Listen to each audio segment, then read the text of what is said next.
লাদাখ সীমান্তে রণপ্রস্তুতি নিচ্ছে চীন ভারত।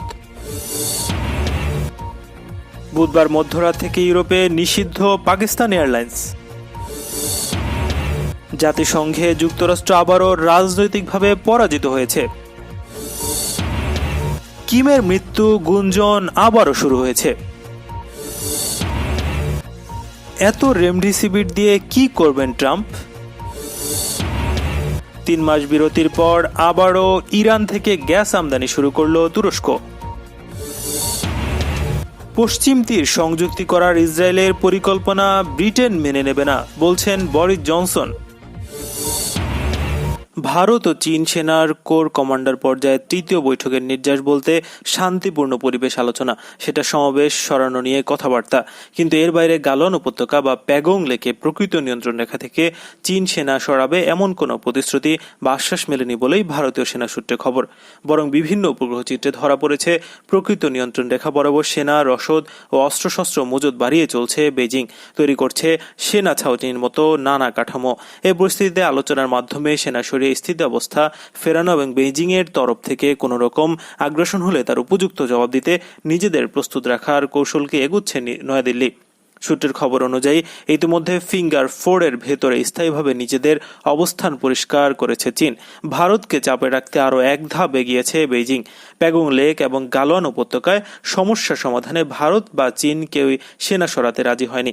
ভারত বলছে প্যাগং লেকে 3 কিলোমিটার পিছু হটা কিছুতেই সম্ভব নয়, কারণ তাহলে ফিঙ্গার 4 থেকে সরে আসতেই হবে। ফিঙ্গার 4 সবসময় ভারতের নিয়ন্ত্রণে ছিল। ভারত ফিঙ্গার 8-এ লাইন অব অ্যাকচুয়াল কন্ট্রোল দাবি করে। ভারতের উপর নজরদারি বাড়াতে বর্তমানে সেখানে ঘাঁটি তৈরি করেছে পিপলস লিবারেশন আর্মি। সেখানে বাংকার এবং নজরদারি ব্যবস্থা করে পোস্ট তৈরি করেছে চীন।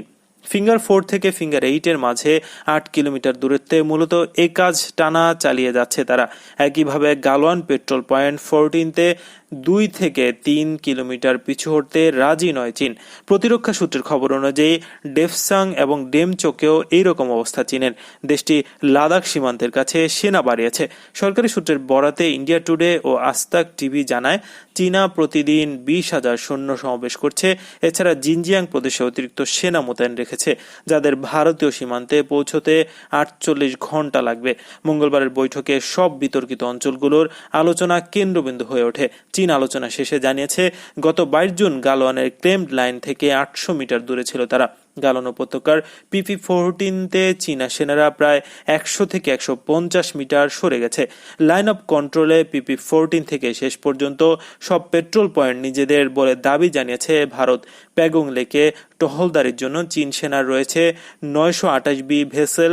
এর সঙ্গে সমান তালে টক্কর দিয়ে চাইছে ভারত। দেশটির সেনা সূত্রে জানা গেছে, 3 বাহিনী যৌথভাবে ভেসেল পাঠানোর সিদ্ধান্ত নিয়েছে।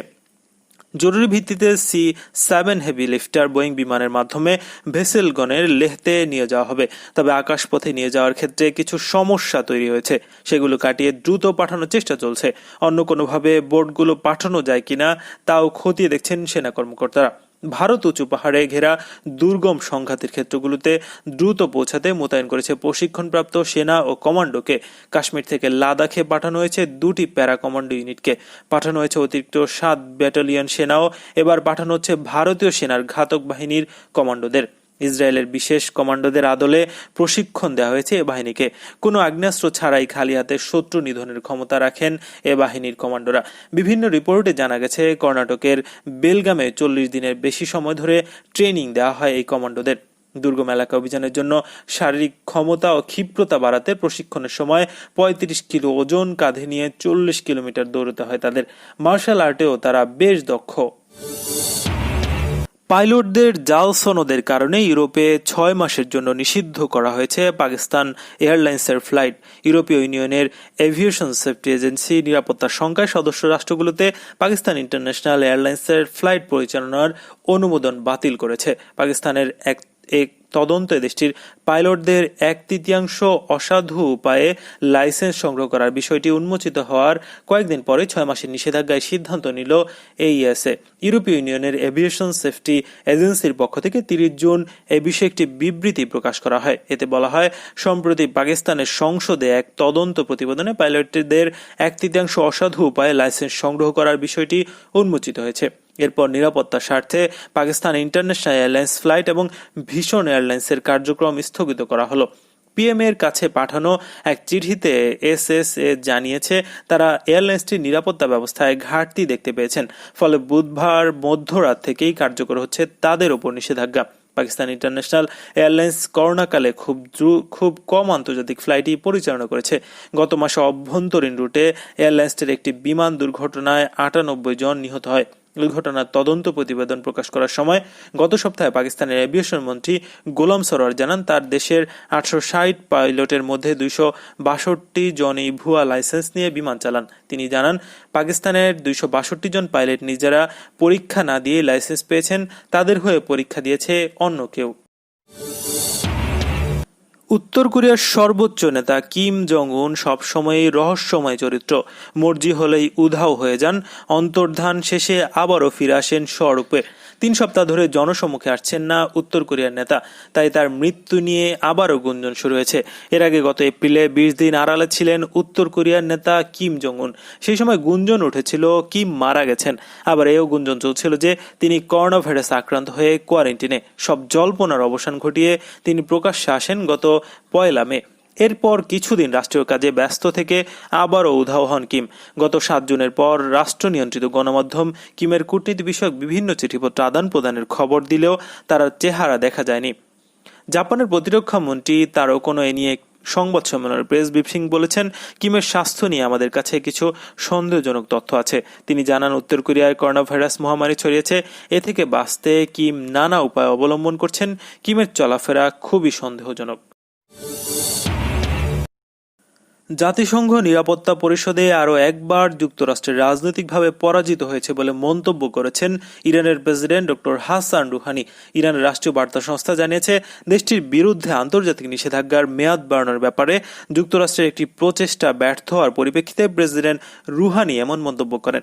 বুধবার ইরানের মন্ত্রিসভার সাপ্তাহিক বৈঠকে রুহানি আরও বলেন, গত 3.5 বছর ধরে যুক্তরাষ্ট্রের নতুন প্রশাসনের পক্ষ থেকে ইরানের বিরুদ্ধে আইনহীনতা, অবৈধ এবং অমানবিক কার্যক্রম দেখে আসছি। তিনি বলেন, মার্কিন প্রশাসন কল্পনা করে থাকতে পারে যে তারা ইরানের বিরুদ্ধে অর্থনৈতিক চাপ সৃষ্টি করে কিছু সফলতা অর্জন করেছে, কিন্তু তারা নিশ্চিতভাবে রাজনৈতিক, আইনগত এবং নৈতিকতার দিক থেকে মারাত্মকভাবে ব্যর্থ হয়েছে।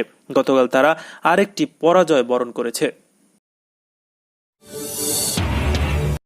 অধিকৃত পশ্চিম তীরের কিছু অংশ সংযুক্তি করার ইহুদিবাদী ইসরায়েলের পরিকল্পনার বিরুদ্ধে হুঁশিয়ারি উচ্চারণ করে ব্রিটিশ প্রধানমন্ত্রী বরিস জনসন বলেন, তেল আবিবের এ প্রচেষ্টা অবৈধ। ইসরায়েলের সর্বাধিক জনপ্রিয় দৈনিক ইয়েদিয়ত আহরান্তে হিব্রু ভাষায় লেখা এক নিবন্ধে জনসন বলেন, ইসরায়েলের রক্ষার জন্য যদিও তিনি আন্তরিকভাবে সচেষ্ট, তবে পশ্চিম তীরের কিছু অংশ সংযুক্তি করার পরিকল্পনা হবে আন্তর্জাতিক আইনের লঙ্ঘন। জনসন বলেন, আমি উদ্বিগ্ন যে ফিলিস্তিন ভূখণ্ড সংযুক্তি করার প্রস্তাব কোনো ইতিবাচক ফল বয়ে নিয়ে আসবে না। তিনি আরো বলেন, আমি ভয় পাচ্ছি যে তেল আবিব সরকার এই ধরনের পরিকল্পনা বাস্তবায়ন করলে তাতে ইসরায়েলের সীমান্ত সুরক্ষিত রাখার উদ্দেশ্য ব্যর্থ হবে এবং এটা হবে ইসরায়েলের দীর্ঘমেয়াদী স্বার্থের পরিপন্থী। জনসন বলেন, আমি জোর আশাবাদী যে পশ্চিম তীর সংযুক্তি করার পরিকল্পনা বাস্তবায়ন করার প্রক্রিয়া আর সামনে এগোবে না। যদি এই পরিকল্পনা বাস্তবায়ন করা হয় তাহলে 1967 সালের সীমান্তে কোনো পরিবর্তনের প্রতি স্বীকৃতি দেবে না ব্রিটেন। তবে দুই পক্ষের সম্মতির ওপর তা হলে তা ভিন্ন কথা। ব্রিটিশ প্রধানমন্ত্রী জনসন তার নিবন্ধে ফিলিস্তিনি ইসরায়েলের সংকট নিরসনের জন্য এমন একটি সমাধান বের করার আহ্বান জানিয়েছে যেখানে দুই পক্ষের জন্য ন্যায় বিচার এবং নিরাপত্তা নিশ্চিত হবে। ইরান থেকে আবারও গ্যাস আমদানি শুরু করেছে তুরস্ক। ইরানের জাতীয় গ্যাস কোম্পানির মুখপাত্র মোহাম্মদ আসকারি আজ বুধবার বলছেন, তুরস্কে বিস্ফোরণের ফলে ক্ষতিগ্রস্ত গ্যাস পাইপ লাইন পুরোপুরি মেরামতের পর গ্যাস সরবরাহ শুরু হয়েছে। গত 31 মার্চ ইরান তুরস্ক গ্যাস পাইপলাইনে এক বিস্ফোরণের জের ধরে আঙ্কারা গ্যাস আমদানি বন্ধ রেখেছিল। ইরান থেকে গ্যাস আমদানির 25 বছর মেয়াদী চুক্তি থাকলেও পাইপলাইন মেরামতে বিলম্বের কারণে এই প্রক্রিয়া বন্ধ ছিল। 1996 সালে স্বাক্ষরিত 25 বছর মেয়াদী চুক্তি অনুযায়ী ইরান তুরস্ক গ্যাস পাইপলাইন দিয়ে আঙ্কারার কাছে বছরে 1000 কোটি ঘনমিটার গ্যাস রপ্তানি করে তেহরান। ইরানের জাতীয় গ্যাস কোম্পানির হাসান মুনতাজের তুরবাতি বলেছেন, ইরান বর্তমানে ইরাক, তুরস্ক, আর্মেনিয়া ও আজরাবাইজানে নাখজুয়ান এলাকায় গ্যাস রপ্তানি করছে। ইরানের জাতীয় গ্যাস কোম্পানির দৈনিক 90 কোটি গ্যাস উত্তোলনের সক্ষমতা রয়েছে। কোভিড-19 ভাইরাসের উপসর্গের চিকিৎসায় কিছুটা কার্যকরী দাওয়াই হিসেবে প্রমাণিত রেমডিসিভিরের পরবর্তী 3 মাসের স্টক কিনে নিয়েছে যুক্তরাষ্ট্রের ট্রাম্প প্রশাসন। দেশটির জনপ্রিয় গণমাধ্যম দ্য গার্ডিয়ান জানিয়েছে, যুক্তরাষ্ট্রের কারণে মহামারীর এই সময় ইউরোপ সহ বিশ্বের অধিকাংশ দেশ ঔষধটি আর কিনতে পারবে না। বিশেষজ্ঞ ও মানবাধিকার কর্মীরা করোনা ভাইরাস পরিস্থিতিতে মার্কিন যুক্তরাষ্ট্রের এমন কর্মকাণ্ডকে একতরফা ও স্বার্থপর মন্তব্য করে পৃথিবীর অন্য দেশগুলোকে সতর্ক করেছে। এত রেমডিসিভির দিয়ে ট্রাম্প কি করবেন সেটি নিয়েও প্রশ্ন তুলেছেন অনেকে। ইংল্যান্ডের লিভারপুল ইউনিভার্সিটির গবেষক অ্যান্ড্রু হিল বলছেন, রেমডিসিভিরের অধিকাংশ সরবরাহ ট্রাম্প কিনে নিয়েছেন, ইউরোপের জন্য তো কিছুই রাখেননি। যুক্তরাষ্ট্রের স্বাস্থ্য ও মানব সেবা সচিব অ্যালেক্স আজার জানান, প্রেসিডেন্ট ট্রাম্প যুক্তরাষ্ট্রের নাগরিকদের সুরক্ষা নিশ্চিত করতে রেমডিসিভির পেতে দারুণ একটি চুক্তি করেছে। আমেরিকার সব রোগী যেন এটি ব্যবহার করতে পারেন সেটি তিনি নিশ্চিত করতে চাইছেন। এই জেনেরিকের ওষুধটি মার্কিন ফার্মাসিউটিক্যাল কোম্পানি গিলিয়াডের নামে পেটেন্ট করা হয়, অর্থাৎ ওষুধটির ওপর এই কোম্পানিটির একচেটিয়া অধিকার। অন্য কোনো দেশ তাদের অনুমতি ছাড়া তৈরি করতে পারবে না। রেমডিসিভির মূলত ইবোলার জন্যই তৈরি হয়েছিল, কিন্তু কাজ করেনি। এখন কোভিড-19 চিকিৎসায় রোগীদের দ্রুত সুস্থ হওয়ার প্রমাণ মিলেছে। বাংলাদেশের বেশ কয়েকটি কোম্পানি ওষুধটি তৈরির অনুমতি পেয়েছে। কয়েক মাস ধরে ভারত, ব্রাজিল সহ বিভিন্ন দেশে ওষুধটি করোনা চিকিৎসায় ব্যবহার হয়ে আসছে।